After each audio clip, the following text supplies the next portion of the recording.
تو وہ حدیث کے الفاظ ذہن میں رکھیں، ان اللہ هو المسعر، اللہ تعالیٰ کی ذات قیمتوں کے ریٹ طے کرنے والی ہے۔ مہنگائی کا تعلق ہمارے اعمال کے ساتھ ہے۔ اور پھر اگلی چیز جو یعنی جس کو سمجھنا ہے ہم لوگوں کو، نہیں ہو رہا ابھی ٹھیک تھا میرا خیال میں، پتہ نہیں کیا ہو گیا اس کو۔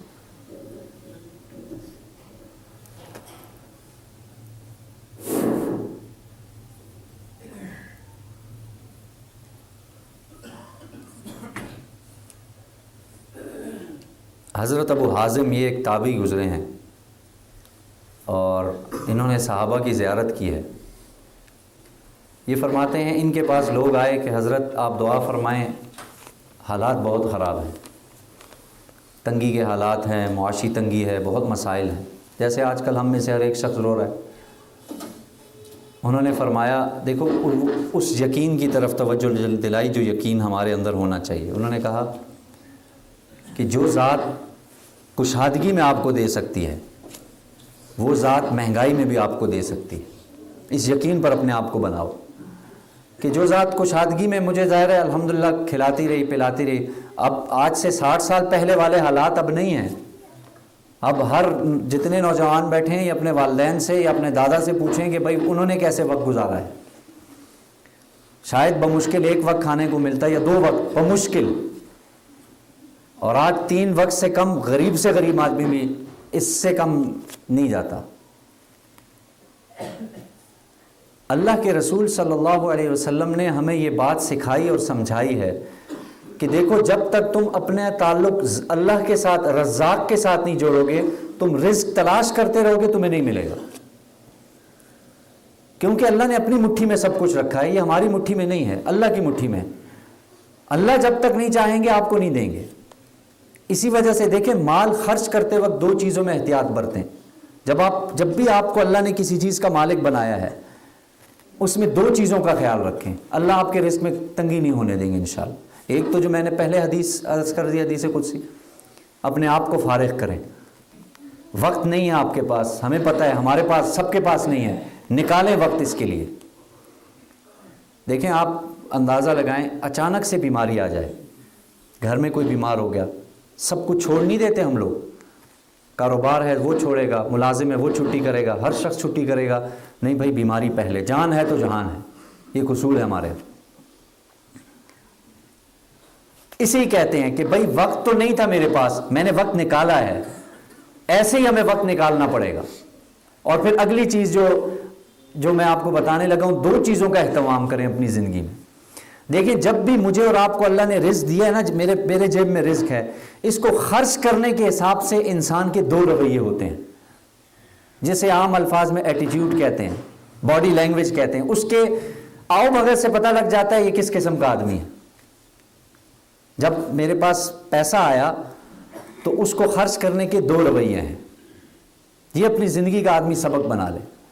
ایک رویہ ہے مالکانہ، ایک رویہ ہے عابدانہ۔ مال خرچ کرنے کے 2 رویے ہوتے ہیں، ایٹیٹیوڈ ہوتے ہیں، باڈی لینگویج ہوتی ہے۔ ایک ہے مالکانہ کہ یہ جو میرے پاس مال ہے یہ میرا ہے، میں نے اس کو کمایا ہے، لہٰذا میں جہاں چاہوں گا، جب چاہوں گا، جس وقت چاہوں گا اس کو خرچ کر سکتا ہوں۔ یہ جو رویہ ہے نا، یہ اللہ کی ذات کو بہت ناپسند ہے۔ جب انسان یہ رویہ اختیار کرتا ہے کہ میرا مال ہے، میں جیسے چاہوں، جہاں چاہوں، جب چاہوں خرچ کروں، اللہ تعالیٰ کہتے ہیں اچھا یہ تمہارا ہے، اب ہم اسے روکیں گے، تمہارے اندر اگر طاقت ہے تو اسے دوبارہ بحال کر کے دکھاؤ، کبھی بھی نہیں ہو سکتا۔ آپ کے رویے میں یہ چیز تھا، یہ میرا ہے، جیسے کہتے ہیں اکڑ کے ہم لوگ کہتے ہیں یہ میری چیز ہے، میں اس کا مالک ہوں۔ اللہ تعالیٰ اب اس کو روک لیتے ہیں۔ اللہ تعالیٰ قرآن میں فرماتے ہیں نا کہ جب اللہ تعالیٰ تم سے لے لیں تمہارے کان، سمعکم وابصارکم، اور تمہارے دلوں پر مہر لگا رہے ہیں، من الہ غیر اللہ، اللہ کے علاوہ کوئی ہے جو اسے واپس کر سکتا ہے؟ کوئی بھی نہیں۔ یہ وہ رویہ ہے جس رویے کی رسول اللہ صلی اللہ علیہ وسلم نے نفی فرمائی ہے۔ اپنی زندگی میں کبھی مالکانہ رویہ مت اختیار کرنا، میں مالک ہوں، یہ میرا ہے، میری وجہ سے آیا ہے، میں نے کمایا ہے۔ اللہ روک دیں گے، اللہ معاشی تنگی میں مبتلا کر دیں گے۔ تم ظاہر ہے میں تو کچھ بھی نہیں ہوں۔ دوسرا رویہ کیا ہے؟ عابدانہ، جو کچھ ہے اللہ کا ہے۔ اللہ کے رسول علیہ السلام نے عمل سے یہ کر کے دکھایا۔ آپ داخل ہوئے، وہی حدیث، آپ داخل ہوئے، آپ نے وہ ٹکڑا اٹھایا، یہ عابدانہ ہے۔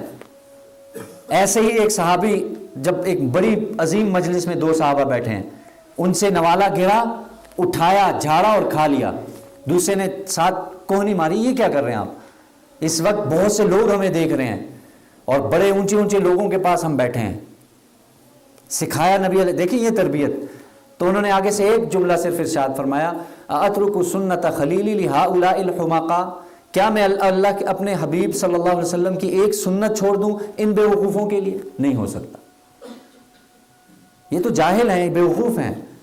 ہم لوگ آج شرم بے شرمی میں مارے گئے۔ شرم آتی ہے ہمیں، حیا آتی ہے، کیسے میں اٹھا کے کھاؤں گا، لوگ کہیں گے کتنا بھوکا آدمی ہے۔ اللہ کے رسول نے عابدانہ صفت سکھائی اور پھر قیامت تک کے لیے بتا دیا۔ حضرت دیکھیں گھر کا دین ازواج سے پھیلا ہے۔ حضرت عائشہ نہ دیکھتی، نہ بتاتی، اللہ کے رسول نہ ان سے ارشاد فرماتے، ہم تک کیسے پہنچتا؟ بتایا، پھر سکھایا، اور ظاہر ہے سکھانے سے مقصود کیا تھا؟ آپ نے عائشہ کو ایک دفعہ پہلے ارشاد فرمایا، عائشہ جو مجھے اس گھر میں کرتا دیکھو، سنتا دیکھو، بولتا دیکھو، لوگوں میں برملا کہہ دینا، کبھی شرم نہ کرنا، اس لیے کہ میری ہر بات وہ اللہ کی طرف سے ہوگی، میں خود سے کچھ بھی نہیں کرتا، میری ہر چیز دین بنے گی، میری ہر چیز سنت بنے گی، کہہ دینا لوگوں میں۔ تو حضرت عائشہ نے کہہ دیا قیامت تک کے لیے کہ یہ طریقہ اپنانا، یہ عابدانہ صفت ہے جو اللہ کو پسند ہے، کہ بھئی یہ ظاہر ہے یہ، اور پھر ساتھ تلقین کر دی نا، اے عائشہ نعمت کی قدر کرنا، اس لیے کہ عائشہ اللہ تعالیٰ نعمت کی ناقدری کرنے والوں سے نعمت چھین لیتے ہیں اور پھر بہت مشکل ہے اللہ دوبارہ دیں اس کو۔ یہ صفت میرے محترم دوستوں بزرگوں ہم نے اپنے اندر لانی ہے۔ رونا رونا چھوڑ دیں، کسی کے بس میں کچھ بھی نہیں ہے، سب کے ساتھ جو ہو رہا ہے وہ اللہ تعالیٰ، ظاہر ہے کسی کے رزق میں نہیں ہے، تنگی ہے، اللہ تعالیٰ معاملہ آسان فرمائے، اللہ سے استغفار توبہ کی جائے۔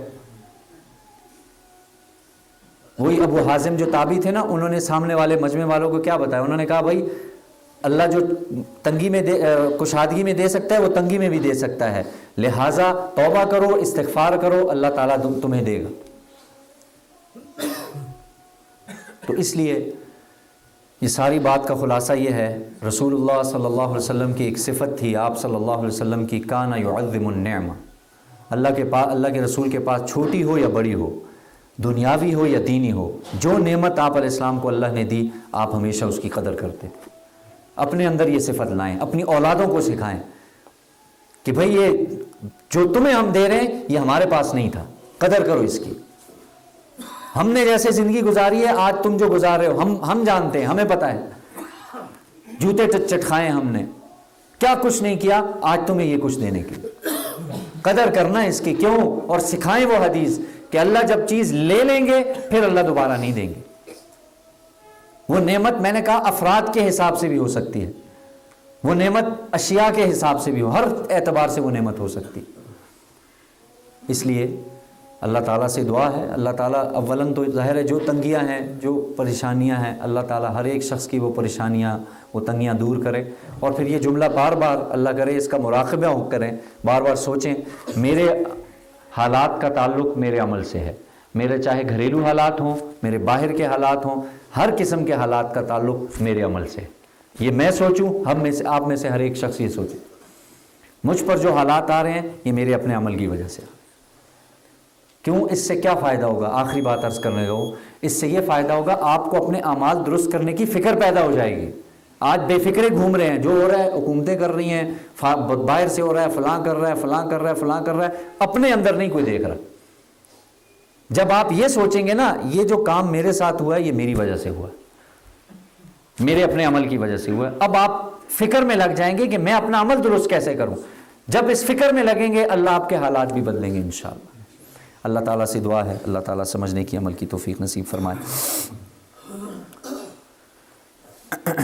کسی نے نماز میں صرف سورہ فاتحہ پڑھی اور سورت نہ ملائی تو آیا اس سے نماز ہو جائے گی؟ نہیں، اس سے قرات کا جو فرض ہے وہ تو ادا ہو جائے گا، لیکن آخر میں اسے سجدہ سہو کرنا پڑے گا۔ مطلب یہ ہے کہ آپ نماز پڑھ رہے تھے، آپ نے سورہ فاتحہ پڑھی، فرض کی رکعت پہلی 2 رکعتوں میں سورت نہیں ملائی یا سنتوں کی 4 رکعتوں میں، اور آپ نیچے رکوع میں چلے گئے، آخر میں آپ کو خیال آیا کہ میں نے تو سورت نہیں پڑھی، صرف سورہ فاتحہ پڑھی، فرض ادا ہو گیا، لیکن جو سورت ملانا واجب تھا وہ آپ سے رہ گیا۔